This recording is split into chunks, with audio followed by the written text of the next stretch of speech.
Your fruit's a little bit safer. Microsoft is ready to redefine your experience. And new phone. Who dis? All these stories and more on today's episode of MSP Dispatch.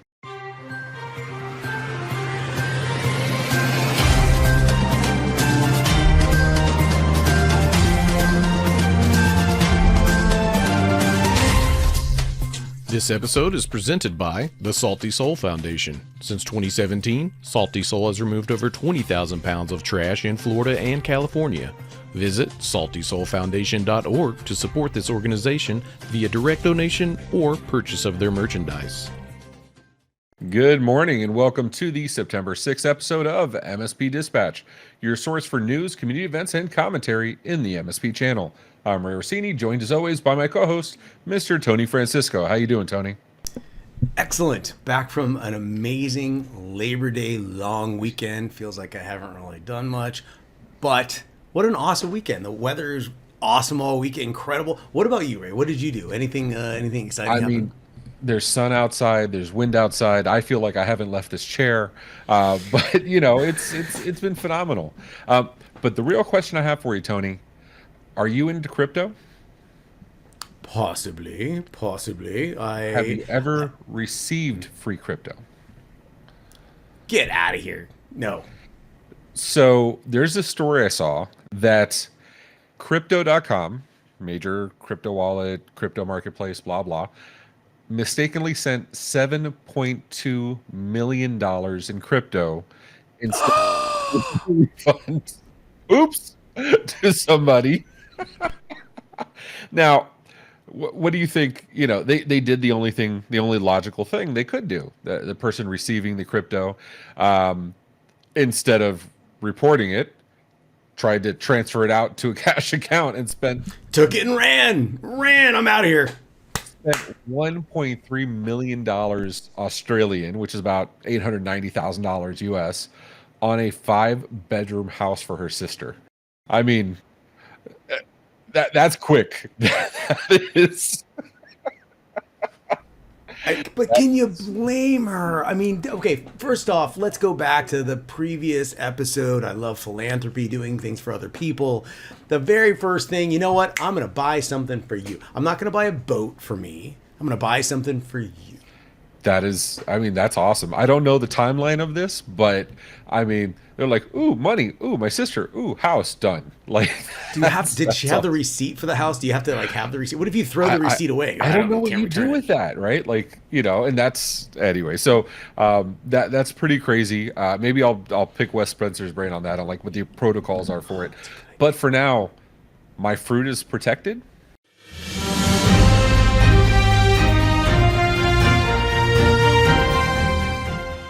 Looks like Apple, the big fruit that we all know and love, they are overhauling their built-in Mac anti-malware you probably didn't know about, as shown in arstechnica.com, a story by Andrew Cunningham. Macs don't have a visible anti-malware software built in it, at least not in the same way that Microsoft does with a highly visible Windows Defender software. Apple began to include rudimentary anti-malware protections with Mac OS versions in 2009. Called XProtect, this is a system service downloaded and installed for new malware definitions in the background. Apple has added multiple anti-malware features to macOS: Gatekeeper, App Notarization, System Integrity Protocol, the signed system volume, and access controls for hardware and software are all, in one way or another, about proactively protecting system files from being tampered with and making sure that installed apps do what they say they're going to do. The malware removal tool, MRT, acts more like a traditional anti-malware software scanner, periodically receiving definition updates from Apple so that it can scan for and remove malware present on your system. There appears to be a new xprotect.app feature that's been added to Monterey Big Sur 11 and Catalina 10.15, as mentioned in Apple's most recent platform security documentation. This is a familiar name for the new app that replaces the old MRT. XProtect app appears to scan for known malware much more aggressively than MRT did. Ray, let's talk about this for a second. I'm not an Apple fanboy, which we will completely disagree with coming up on my next story. But I literally look at that. I say I'm talking about Macs. He goes, "Yeah, I just got three MacBooks right here. Unreal." But here's my question: is this Apple getting into both feet into the antivirus game? They used to be immune to the hacks that we hear about with Microsoft all the time, but those days are gone. Are they now stepping foot into? Let me phrase that. Are they stepping both feet into the antivirus game? What are your thoughts? This is ridiculous because Macs don't get viruses. So this is such a waste of time for everybody. No, I appreciate that they're doing something. I appreciate that they're taking it seriously. Even if the concern is not widespread or prevalent, I appreciate they're taking actions to protect against what could be. I'm completely good with that. You don't put firewalls in place. You don't put IDS, IPS, endpoint protection, DNS filtering. You don't put that in place because of what's already happening. You do it for your best effort to protect what could happen. So I'm completely down for that. And maybe it'll get some of those people that feel they're safe from Macs, or they're safe using Macs because Macs don't get viruses. And of course, I'm being sarcastic when I say that. Thank you. But like maybe it's when they're saying, okay, well, even Apple is taking malware seriously. Maybe we can get some of those Apple users to also take it seriously. Now it's a relevant concern if even Apple is saying we're going to start working to protect against this, even though Apple has pretty fantastic security. I'm not denying that. We can always do more. I'm good with that. Tony, you're not an Apple virgin at all. I've seen your MacBook out there when we do our I don't have a MacBook. meeting. I look at a MacBook and I'm like, well, how does this thing work? It's kind of like a what are those called? Oh yeah, pen and paper. When you have one of those, I'm like, how does this work? I've used it along in the days of old, but no, I'm a Windows guy. I always have been. But I will say that the audience that we have understands this, that the bigger the target, okay, the more probability something's going to happen. Hard drive parity errors are like 0.000015. Well, if you have what are the odds of that happening? But if you have a 16 terabyte drive, well, now the odds are a lot better there of it happening, that parity error happening, than on a little, a 4 gig drive. So you have to understand that the Mac ecosystem is much smaller than the Windows ecosystem in the IT world. Consequently, the amount of attacks are probably going to be less, just sheer numbers and statistics. But them getting into this game, locking things down, taking it seriously, it makes me happy. And I'm really hoping that the MSP community can somehow leverage this from a management, a monitoring, and more importantly, a reporting perspective for their customers that are using Macs in addition to the Windows PCs. So I don't worry about that stuff. I use RAID for backup, so I'm fine. I'm kidding. Because I know our audience, they're going to be like, well, Ray uses Macs and he uses RAID for backup. He has no idea what he's talking about. No, I'm a Windows person. This is Windows. I have my Macs for specific MMN specific projects, but no, I agree 100%. This is awesome. Great. Next story. What about the next story, man? What do you got? I know there's something nice happening.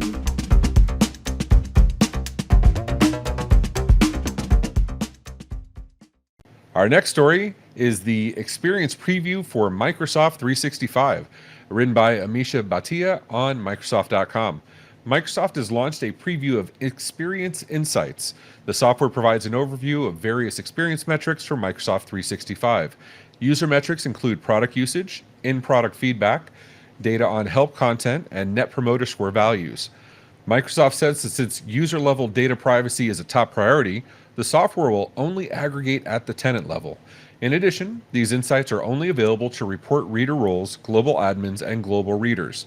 Admins can use the information from Experience Insights to determine whether users need updated recommendations and support resources. Select apps and services offer data on feature-specific usage, recent advisories, and incidents. Experience Insights is available to clients with more than 20,000 seats in a targeted release program. Moreover, only global admins and readers will be invited to try the preview of Experience Insights. Microsoft also says that it's working on a solution for smaller companies too. Tony, 20,000 seats or more. That's pretty much the entire Microsoft partner market, right? I mean, that's everybody. I'm gonna go sign up for that right now because that's Well, I don't know if you know, but you were one of the first people to do multi-tenant exchange back in the day. I just wanted to be sure. Okay, that was out of sheer laziness. It was 100% laziness. It was all me the best saying innovations are. Okay, I'm going to put this out there publicly. This is 2003. I said, hey, we can do hosted exchange. There's no such thing in the world as hosted exchange. And we get this little pizza box, and we put another pizza box with another pizza box. And we have 3 pizza boxes, 1U servers. And we have a different instance of and the operating system with Exchange in there. And we're trying to figure out how we're going to load balance this. And I said, and all of this, by the way, is literally running through a Netgear WRTG 45 firewall. I swear to you, that was in 2003 with actual customers in hosted exchange, the first ever. But out of sheer laziness, we decided to move away from that. But my point is that particular what happened there was the spawn, and it was the keystone to an avalanche of activity. And now everybody has a multi-tenant, or they want a multi-tenant solution, not because it's cooler, it's just easier to manage and maintain. And there are literally 2 sides of everything. There's the execution of it, and then there's the maintenance of it. And everyone forgets about the maintenance side, and they execute for all the MSPs out there. What you want to do is you're thinking all this available business out there. We talk about this all the time, Ray. Let's go do home service for the executives of the owner of the MSP. Ooh, now you got to maintain that.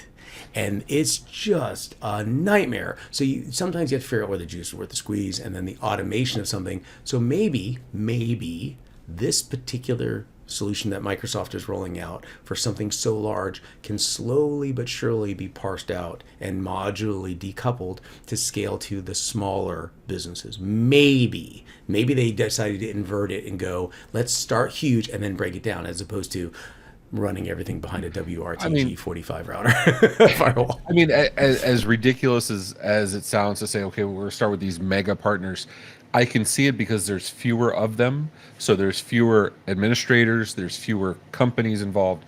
I get that. I completely understand that. And I'm with you. This stuff will trickle down eventually. Actually, speaking of your hosting on the W54G, the WRT54G, I was reading a story this week where the original Microsoft 365, originally Office 365, was hosted on Microsoft's bare metal servers that were not Azure. They were a completely separate component because Azure could not support it at the time. It was too new. So actually, I was listening to this with Paul Thurrott and Mary Jo Foley on Windows Weekly. And Microsoft had separate data centers with separate physical servers hosting the original Office 365. That was called the syndication program, by the way. That was the Microsoft syndication program. Yeah, it was it had different day back then. Different day. Back in my day. All right, before we clue our audience into exactly how old we are, Let's talk about my story. What is your story, Tony?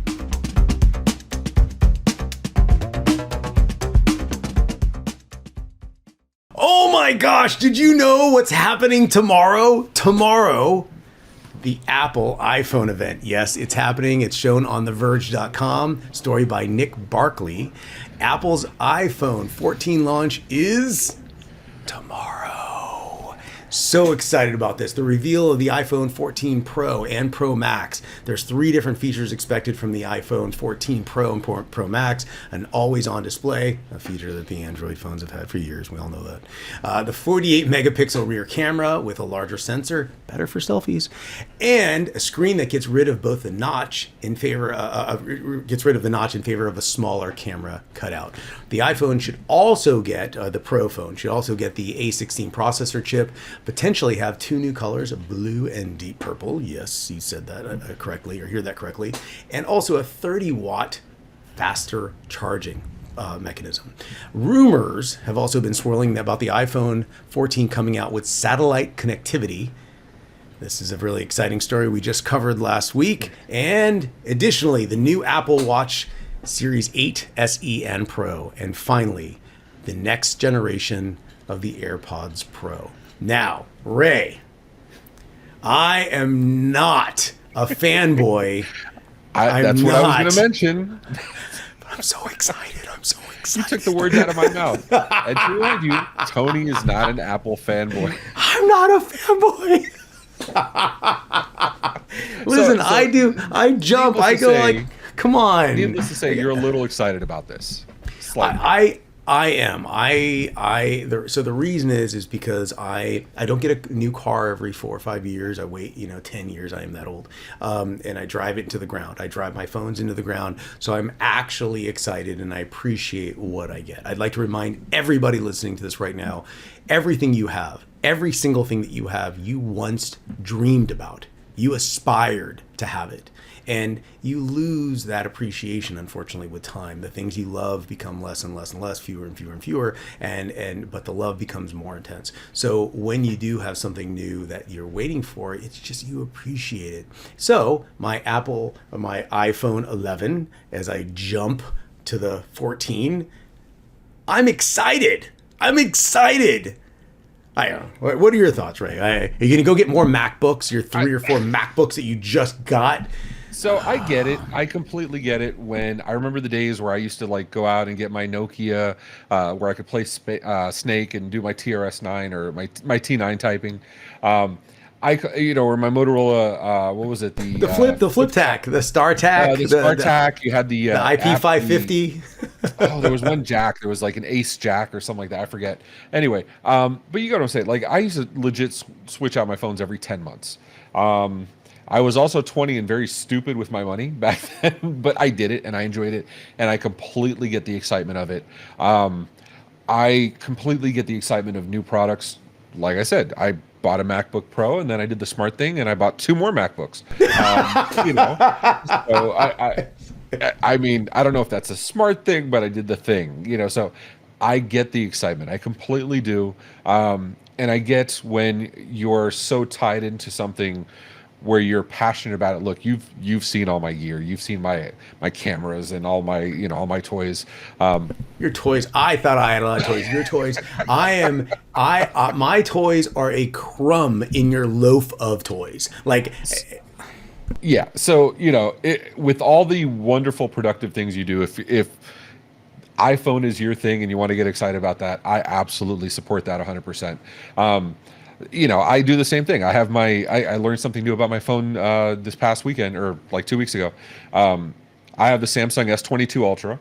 We were watching a TikTok. And they showed somebody zooming in, and the S22 Ultra has 100x zoom. And so you can zoom into the moon, and you can actually see the texture of all the craters and all that stuff. And you are killing my non-fanboy. You are killing me. I will share the picture because you will not believe the picture. But for time, I'll have Phil edit it in. Just pretend it's ooh ah. Anyway, but I'm telling you, it was phenomenal. So I get it. I mean, the phones today are the gift that keeps on giving. Whether it's new software gets released or malware definitions get put in, or you get new functionality. I mean, I just learned I can use my cell phone as my ATM card. I never carry my ATM card. Never, ever, ever. It's in my wallet, and I never carry my wallet. It's now on one of the payment cards because I went to the ATM and it also had the touch to tap like I pay everywhere else, and now I have it there. I love this. So I get the excitement about phones. I want to know if anybody of our audience is going to get the new iPhone. Are you standing in line, or that's not a thing anymore, order online or whatever? You're going to be waiting for it. I'll save a place for you if you want to just cut in. We'll have a line party. Tony will be hosting it. We'll have some, we'll be grilling some kielbasa and some corn. Chorizo from there. I'm going to go old school. No, I would love to hear from everyone. Are you going to upgrade right away? Are you going to wait a while? Is there any benefit to waiting? Are there some people like me that just wait cycles, like every other cycle, every third cycle, until your phone is just dead? Or frankly, are you still using the old Motorola brick phone? Is that what your gig is? I would love to hear, how do you handle these upgrade situations? Is it something you jump on, or you just wait a while? Ray, what's the best way to get a hold of us? Is there a good way? I think there's a phone number, 833 MSP Network. Leave a voicemail. Let us know. Give us your feedback. Hit us up on email, news@mspmedia.tv, or hit us in the comments below. Oh, we love comments. But for now, everyone. let's get into our notables, huh?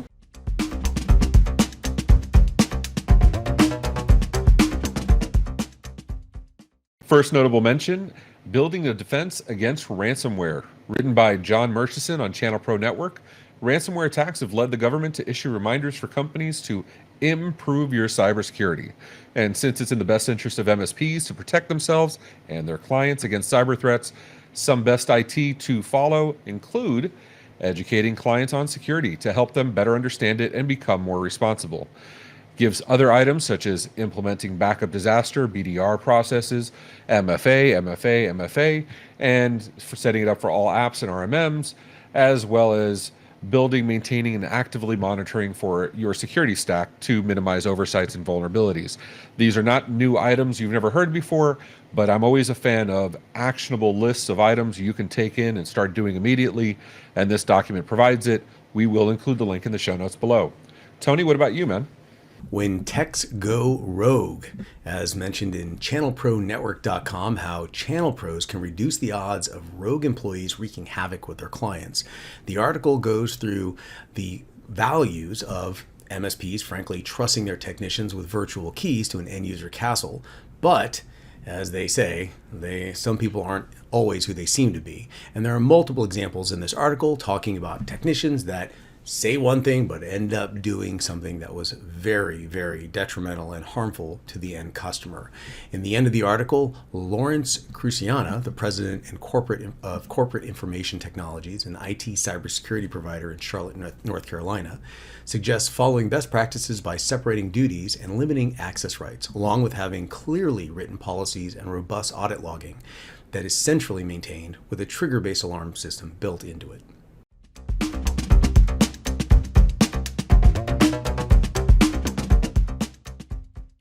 In our community events, on September 7th at 12 p.m. Eastern Standard Time, Build It Better discussion group presented by Everything MSP.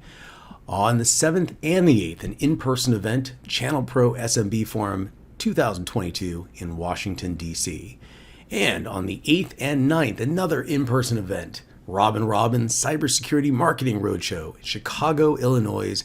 And finally, on September 9th at 10 a.m. Eastern Standard Time, the MSP Dispatch weekly wrap-up presented by yours truly and Ray Orsini at the MSP Media Network. Tony, speaking of all those awesome shows we have on MSP Media Network, people should check out. We have this awesome one. Last week, we released with Mario Gallego with Aaron Bolton. You should maybe be on it. It's 38 at 38 with Aaron Bolton. About that. Hi, I'm Aaron, and I'm a jobaholic. We all have something in common. We all have a worst job story. Each episode, I'll welcome one guest to share their most insane worst job story. And in return, I'll share one of mine. Join me the first Friday of every month for new episodes of 38 at 38. I dream about being on that show. I really think you should. I can maybe make an introduction to Aaron. You? See if I'll do my best, man. He's a pretty nice guy, and he's all about the junkyard fires. So I think you guys will like really connect. I think you guys will get along. But that's it for this show. If you liked it, give a thumbs up. If you didn't, hit it twice. You've heard me say it before. Tell a friend, like Rich Banky says. Hit us an email, news@mspmedia.tv. Shoot us a phone call. Leave us a voicemail, 833 MSP Network, or leave us comments below or on socials and all the other wonderful ways to meet us. Tony, this has been a whirlwind of an episode. I appreciate you, dude. Thank you so much. And I have to say, I like the light shirt with the waterfall. It's very sexy. It's very Tony. So I appreciate it. This is a real waterfall. I'd like to point out this is a real waterfall. Everyone seems to ask me all the time, but in Florida, that's what we're known for here is the hills and the waterfalls. But awesome long weekend. So glad to be back. So many cool things happening, and we've got an awesome week ahead of us. I appreciate it. Until next time, take care of yourselves and each other. Be safe.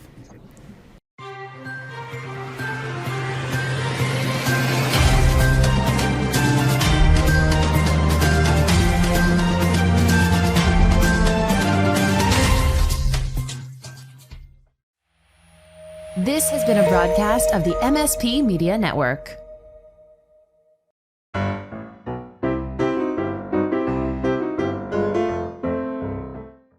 You're ready? Let me change. Let me change. Jeez, hold on. Show. Hurry up, dude. Oh, gee. Ready? Wait, am I The minute recording? that's exactly what I did. The minute the outro started playing. Yeah, hold on.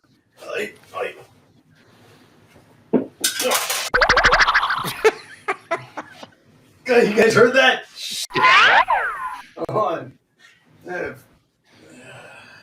That needs to be in the bloopers, dude. Yes. In dress, and I was like, just almost killed myself with a hanger. Hold on. Yeah, you're Is good. that too? Okay. Is that too fake? What, your background? Yeah. No. Nobody thinks there's a waterfall behind you. You don't know. If there's anybody in the world that has a waterfall behind him, it would be Tony Francisco. Are we playing? Just so I understand the positioning, are we playing like the weekend's over, or are we going to mention this is pre-recorded? No, we're gonna play it like the weekend's over. Tuesday. Awesome weather. It's Florida. Great. Yeah. Hope you all had a great Labor Day. My waterfall is tired today from the long weekend. I almost feel like I didn't go anywhere. I almost feel. I almost feel like I literally didn't even move from the seat. It's just. I feel like I've been here all weekend. Yeah, that's it. That was really funny. Mute. It was so good. Eight cents. All right, so. 8 cents. Just so everyone knows in the blooper, I'm getting him mad so I can lure him into hate sex. That's what it's all about. Okay, go. Okay, so